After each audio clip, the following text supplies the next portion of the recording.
Muy bien, vamos a resolver ahora este segundo ejercicio, encontrar la resultante por el método de las componentes. Ya vamos mecanizando el procedimiento, entonces, como dijimos en la clase, en el ejercicio anterior, vamos a hacer una tabla. Esta es la última vez que hago la tabla, ya no vamos a estar dependiendo de esa tabla, ¿eh? Entonces, en la primera columna ponemos los vectores que tenemos. Entonces, primero tenemos que empezar nombrando a cada uno de los vectores. Se suelen utilizar letras mayúsculas, entonces a este vector vamos a llamarle de manera arbitraria el vector a este el vector B y a este el vector C. Al vector verde el vector C. Se pueden variar los nombres, eso no importa. Entonces el vector A, vector B y vector C. Luego vamos a poner en la siguiente columna la componente horizontal de cada uno de los vectores. ¿Sí? Vamos a encontrar la componente horizontal de cada vector. Entonces, antes de hacer el cálculo, primero vamos a poner el signo de cada uno de los vectores. ¿Qué signo tendría la componente del vector azul? Del vector azul primeramente, negativa. La componente horizontal es negativa porque apunta hacia la izquierda. La componente horizontal del vector rojo es negativa y la del vector verde es positiva. ¿Sí? Aquí solo importa si van a la izquierda o a la derecha. Entonces, ¿cuánto valdría la componente? Bueno, en este caso, el lado horizontal, que es el que estamos calculando, es adyacente u opuesto al ángulo. Adyacente, entonces al adyacente va por el coseno, adyacente con el coseno, entonces serían 380 newtons por el coseno de 23 grados, ¿verdad? Y bueno, ya nos están haciendo favor de calcularlo, eso da menos 349 punto ¿qué? Entonces menos 350 newtons. Muy bien, entonces la componente del vector B sería, ahora del vector B, el cateto, el lado horizontal es el opuesto o el adyacente al ángulo de 21 grados. Para eso tendría que hacer un triángulo rectángulo imaginario, ¿verdad? Tendría que trazar una línea, prolongar esa línea vertical y por acá poner una línea horizontal. Entonces, el lado horizontal es opuesto o adyacente al ángulo, opuesto, el horizontal, ¿verdad? Me estoy refiriendo a este es opuesto al ángulo y por lo tanto va con el seno, ¿sí? Entonces, es que en este caso el ángulo está medido desde la vertical, entonces sería menos 610 newtons por el seno de 21 grados. Y eso da como resultado menos 218.6 menos 219. Menos 219.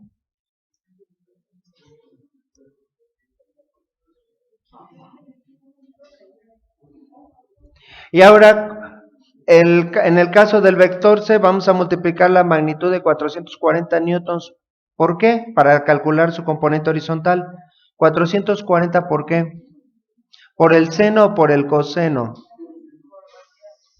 En este caso no hay necesidad, es un vector horizontal, ¿sí? Al ser un vector, los vectores horizontales y verticales no los tenemos que descomponer. En este caso, como el vector es horizontal, su componente horizontal tiene la misma magnitud que el vector. ¿Cuánto valdría su componente vertical? Cero, no tiene componente vertical porque ese vector no ejerce una fuerza ni ligeramente hacia arriba ni hacia abajo, entonces no hay necesidad de descomponerlo. Eso sí, hay que tomar en cuenta el signo. En este caso es horizontal y va a la derecha, pero si hubiera puesto una flecha que fuera hacia la izquierda, tampoco la descompondría. Imagínense que hubiera puesto la flecha hacia la izquierda de 440 newtons. Tampoco lo descompondría, pero sería menos 440 newtons su componente, ¿verdad? Bueno, ahora, ¿qué pasaría si quisiéramos utilizar la fórmula? ¿Cuánto vale el ángulo con respecto a la horizontal? ¿Cuánto vale el ángulo? Vale 0 grados. Si quisiéramos ocupar la fórmula, que la verdad es querer trabajar innecesariamente, entonces la componente sería 440, y si no mal recuerdan, cuando el ángulo está medido de la horizontal, la componente horizontal va por el coseno de 0 grados. Eso sería para la componente horizontal Cx, y para la componente vertical serían 440 newtons por el seno de 0 grados. Y resulta que el coseno de 0 grados, ¿cuánto vale? 1. Estaría multiplicando 440 por 1, 440. Mientras que el seno de 0 grados, ¿cuánto vale? 0. Entonces multiplicaría 440 por 0, 0. No tiene componente. ¿Para qué hacer todo eso? Creo que es inútil, ¿no? Y se entiende la lógica. Un vector horizontal no tiene componente vertical, y un vector vertical no tiene componente horizontal. Todo el vector sería la componente vertical, ¿verdad? Entonces esto ya no lo vamos a volver a hacer, es trabajar de más. Entonces la componente horizontal del vector C serían 440 newtons, ¿verdad? De una vez vamos a sumar las componentes, ¿verdad? Hacemos la suma de esos tres resultados, y esa suma es igual a la componente horizontal de la resultante. Entonces, sumando, tomando en cuenta el signo, ¿verdad? Entonces sería menos 350, menos 219, y más 440, da menos 129, ¿verdad? Menos 129 newtons. O sea, por decirlo de alguna manera, ganaron las fuerzas que van hacia la izquierda, ¿verdad? Porque son dos, sí, pero no necesariamente, ¿eh? Podría ser que un solo vector que apunta en un sentido ganara a los que van en el otro sentido. Ahora vamos a sacar las componentes verticales de cada uno de los vectores. La verdad es que si en la componente horizontal ya utilizamos el coseno, en la vertical va el seno, y viceversa. Si en la horizontal usamos el seno, en la vertical va el coseno. Entonces, nada más que sí hay que tener cuidado con el signo. Entonces, ¿qué signo tendría la componente vertical del vector A? Sería positiva, porque va hacia arriba.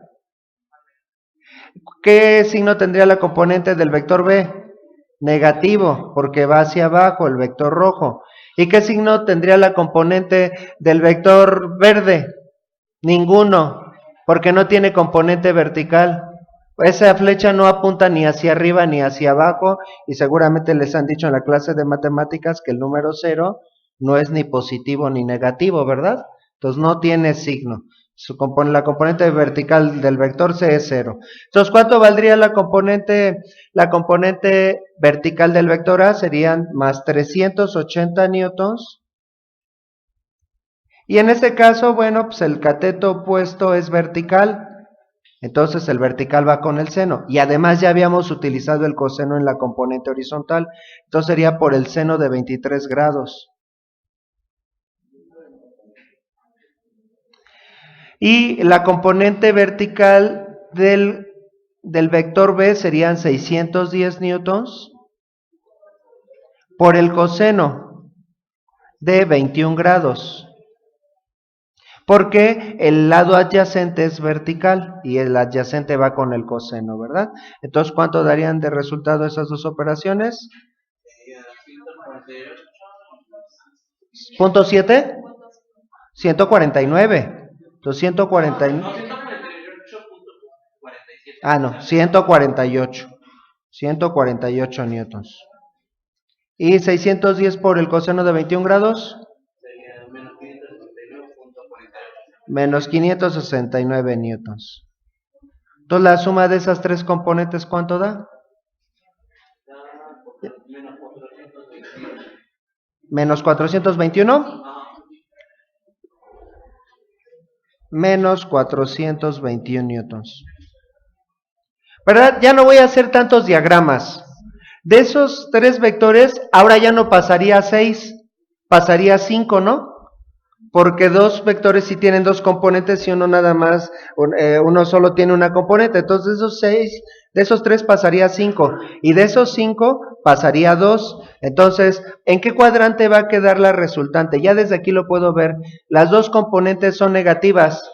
Entonces va a quedar en el tercer cuadrante, ¿verdad? La componente vertical es más cortita que la componente horizontal es más corta que la componente vertical. Entonces quedaría algo así.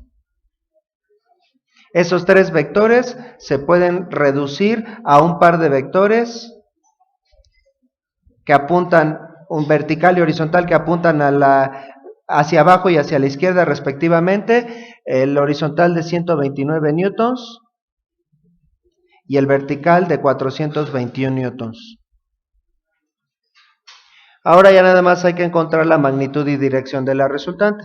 Ya no voy a poner la fórmula, la vimos en el ejercicio anterior. La magnitud de la resultante sería raíz cuadrada de menos 129 al cuadrado, que la verdad aquí sale sobrando el signo, más, porque se va a elevar al cuadrado y se va a hacer positivo, menos 421 newtons al cuadrado. Y eso daría como resultado 440 ya redondeado, 440 newtons.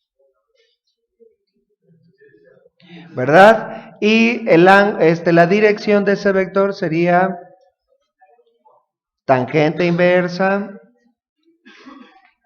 de la componente vertical menos 421 newtons entre la componente horizontal, entre menos 129 newtons.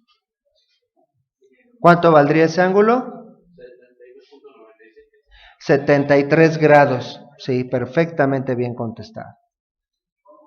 Este es un truco de magia porque en mi mano va a aparecer el resultado. Ahí está, ¿verdad? Entonces ahí está el resultado, espero que se haya visto en la cámara, 440 newtons y 73 grados. Entonces, nada más que aquí sí hay que especificar. Bueno, a su vez, esos dos vectores se producirían el mismo efecto que un vector resultante, que corresponde a una diagonal que forman esos dos vectores. Última vez que hago tantos diagramas, ya se entendió la lógica del método.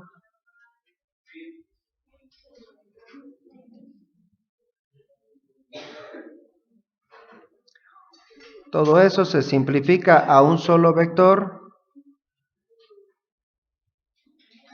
de 440 newtons con un ángulo medido desde la horizontal de 73 grados. Pero ya simbólicamente ese vector se expresaría así. Y aquí sí hay que especificar 440 newtons con un ángulo de... Bueno, ¿cómo lo podría expresar? Con un ángulo de 73 grados. ¿En qué dirección? Suroeste. O con un ángulo de 73 grados en el tercer cuadrante.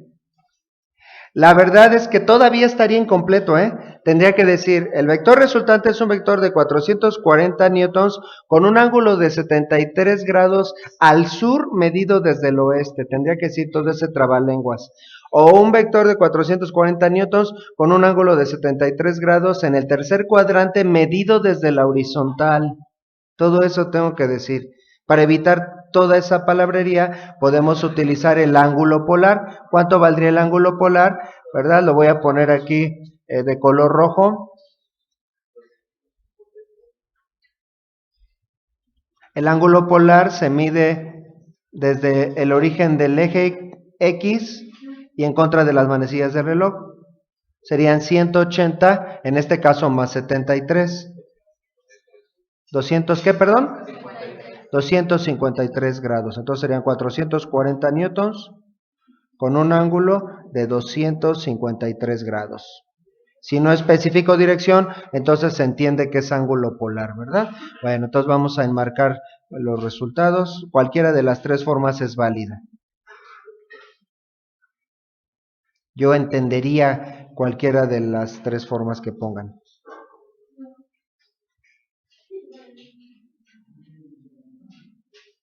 Ese fue el resultado del ejercicio 2.